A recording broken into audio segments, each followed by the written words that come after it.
Au début du film, nous voyons le personnage principal tristement assis sur un point commémoratif de la plage et réfléchissant au fait qu'en perdant Diana, il s'est perdu lui-même. La femme se remémore également David et se souvient qu'elle lui a toujours appartenu. Le couple s'est rencontré au lycée. Le jeune homme a raccompagné Diana chez elle et ils se sont souvent regardés en se souriant. Lorsque la femme a eu 19 ans, David l'a demandé en mariage sur cette plage. L'homme a obtenu son diplôme d'architecte et a travaillé dans un petit cabinet. Diana, quant à elle, s'est lancée dans l'immobilier. Le couple a parfois des désaccords. Par exemple, la femme était très agacée que David jette ses affaires partout. Diana se dispute vivement, mais le couple se réconcilie ensuite passionnément, directement sur le sol de la cuisine. David a forcé la femme à voir les choses différemment. Il emmenait souvent Diana à la station de lavage, qui l'émerveillait par ses conceptions architecturales. La femme inspire David et lui suggère de contracter un prêt et de commencer à construire sa maison.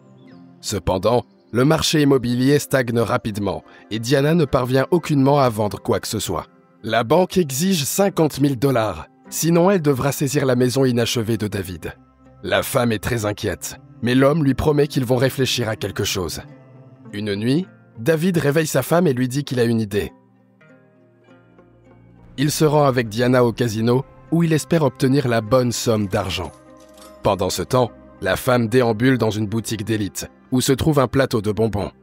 Diana essaie de les mettre discrètement dans son sac, ce que regarde en souriant un homme représentatif.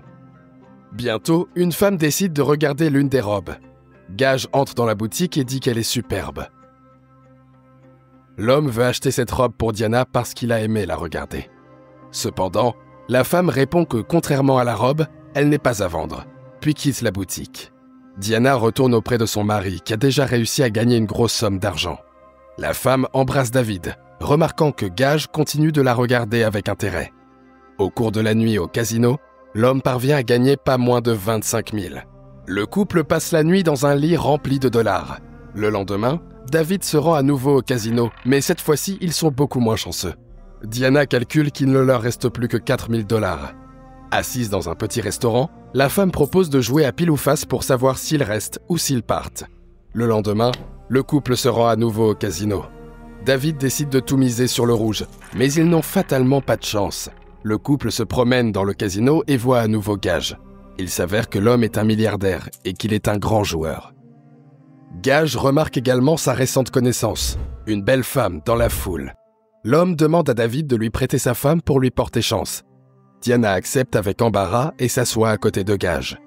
La femme avoue qu'elle n'aime pas particulièrement les cartes, préférant de loin les dés. Gage décide de s'installer dans la salle commune et de lancer les dés. En même temps, sa mise est d'1 million de $. Diana lance les dés avant de le faire en les embrassant, comme elle le faisait pour les paris de son mari. La femme parvient à faire gagner une grosse somme d'argent à Gage. Celui-ci remercie abondamment Diana et propose au couple de rester quelque temps. Gage loue également une chambre pour eux. L'homme remet à Diana un colis contenant la robe même de la boutique. La femme est étonnée par un cadeau aussi généreux, car la robe a coûté 5 000 $. Par ailleurs, Gage invite David et son épouse à sa fête. L'homme passe beaucoup de temps à discuter avec David et Diana. La femme affirme qu'elle est parfaitement heureuse et que cela ne dépend pas de l'argent.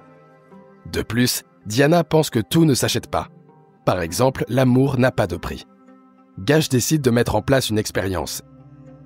Et il offre 1 million de $ pour passer la nuit avec Diana. L'homme suggère au couple choqué de ne pas répondre immédiatement, mais de réfléchir sérieusement à sa proposition. Le soir, Diana et son conjoint décident de discuter. La femme croit qu'une nuit avec Gage n'est pas du tout une grosse affaire, mais qu'elle peut leur assurer une vie tranquille et sans dette. Diane est certaine que cela ne changera rien entre eux. Dans la matinée, David contacte son avocat. Ce dernier arrive en urgence et rédige tous les documents avec Gage. Le milliardaire est impressionné par la perspicacité de Jérémy et lui propose même un emploi. Bientôt, Gage se retrouve seul avec Diana. L'homme passe du temps dans un bar avec Jérémy et réalise qu'il a fait une terrible erreur. David retourne en courant à l'hôtel et s'introduit dans la chambre, mais seule la femme de ménage s'y trouve. C'est par elle que l'homme apprend que Gage et son invité ont décidé de monter sur l'héliport. David s'y précipite, mais il est en retard. L'hélicoptère s'envole dans le ciel et emporte Diana avec lui. La femme se retrouve bientôt sur le yacht de Gage. Diana se change pour enfiler les vêtements qui lui ont été laissés et quitte la pièce. Gage décide d'impressionner la femme et éteindre les lumières du yacht. Diana regarde les étoiles avec indifférence et demande si le millionnaire peut aussi les rembourser. Gage rit et répond qu'il y travaille déjà. L'homme propose de tout résoudre avec sa pièce porte-bonheur. Si un aigle tombe, Gage passe la nuit avec la femme. Sinon, il monte à bord d'un hélicoptère et retourne à l'hôtel. Dans ces deux cas, cependant, c'est David qui reçoit l'argent. Gage condamne légèrement le mari de la jeune fille pour sa décision. L'homme joue à pile ou face et un aigle en tombe. Ensuite, Gage embrasse la femme et lui promet que rien ne se passera sans son consentement. David, lui, passe toute la nuit assis sur le sol de la pièce. Lorsque Diana entre, l'homme la regarde d'un air condamné. David s'approche silencieusement de la femme et l'entoure de ses bras, les larmes aux yeux. Il essuie le rouge à lèvres sur le visage de Diana. Après quoi, ils sont seuls ensemble, s'avouant leur amour. La femme espère qu'avec le temps, elle pourra oublier ce qui s'est passé entre elle et Gage. De retour à la maison, le couple se précipite à la banque, mais apprend que leurs biens ont déjà été saisis. Car le paiement était en retard de 2 jours. David se met très en colère et quitte la banque en furie, sans écouter les cris de sa femme.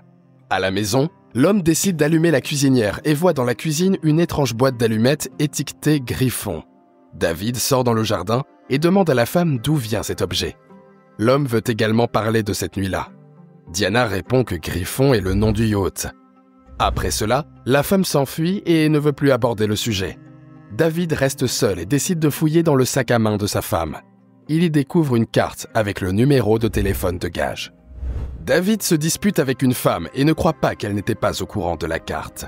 Diana tente tant bien que mal de raccommoder son mari et décide de racheter les terrains qui leur ont été confisqués. Avec l'aide d'une amie, la femme apprend que le nouveau propriétaire de leur terrain n'est autre que Gage. Diana rend visite au restaurant et retourne la nappe à la table de l'homme. Gage reste imperturbable et propose de discuter à l'extérieur. L'homme explique qu'il ne vendra pas la maison, puisqu'elle vaut 2 millions.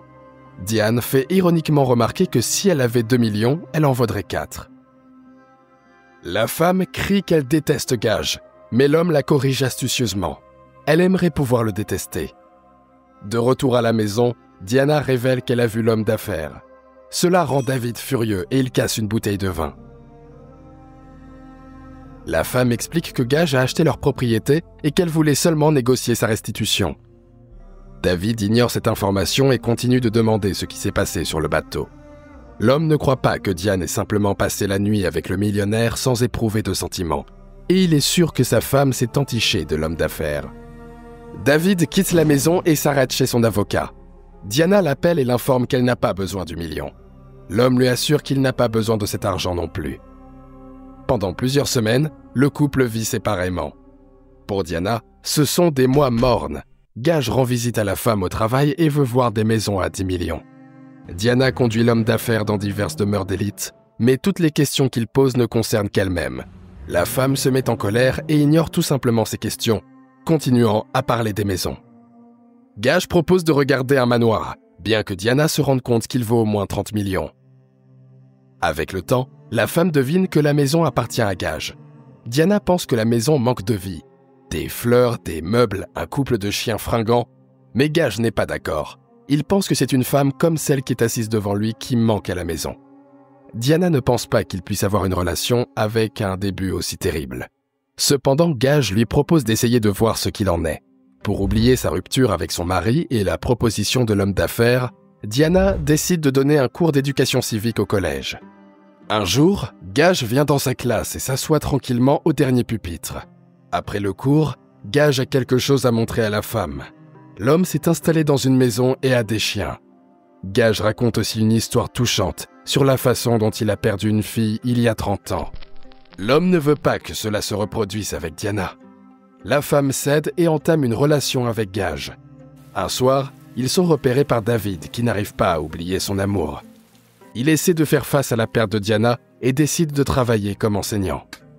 David pense que l'architecture ne se limite pas aux habitations. Jérémy rend visite à un ami et l'informe que Diana veut divorcer.